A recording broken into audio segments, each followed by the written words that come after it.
નમસ્કાર દર્શક મિત્રો, વડોદરા ટુડે ન્યૂઝમાં આપનું સ્વાગત છે। વડોદરા શહેર પીસીબીની ટીમે અલગ અલગ સ્થળોએ રેડ કરીને ઇંગ્લિશ દારૂના જથ્થા સાથે 3 આરોપીઓને ઝડપી પાડ્યા છે।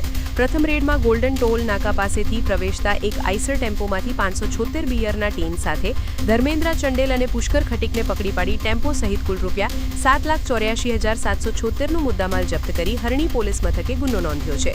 બીજી રેડમાં સનફાર્મા રોડ પર આવેલ પૂર્ણિમા રેસિડેન્સી પાસે ઓટલા પર સંતાડેલ 337 દારૂની બોટલ અને ટીન સાથે મહેશ પરમાર નામના ઇસમને પકડી પાડી કુલ ₹1,19,061નું મુદ્દામાલ કબજે કરી જેપી રોડ પોલીસ મથકમાં કાયદેસરની કાર્યવાહી કરી છે।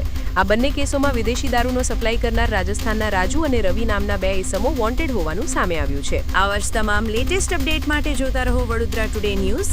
નવું વર્ષ એટલે કે વિક્રમ સંવત 2082ના શરૂઆતથી વડોદરા ટુડે ન્યૂઝ ચેનલના ગુજરાત રાજ્યના તમામ શહેરના તાલુકા જિલ્લાના દર્શક મિત્રોને ખાસ વિનંતી કે અમારા વડોદરા ટુડે ન્યૂઝના તમામ સમાચાર જોવા માટે હવે અમારા ફેસબુક, યુટ્યુબ, ઇન્સ્ટાગ્રામના પેજને લાઇક કરો, શેર કરો, સબસ્ક્રાઇબ કરો અને કોઈપણ સમાચાર અને જાહેરાત અને તમારા વિસ્તારમાં કોઈપણ જાતની ગેરકાયદેસર પ્રવૃત્તિઓ ચાલતી હોય અને ભ્રષ્ટાચારની પોલ ખોલવી હોય તો અમારા વોટ્સએપ નંબર 9687328624 અથવા તો 9687906224 પર સંપર્ક કરવા વિનંતી।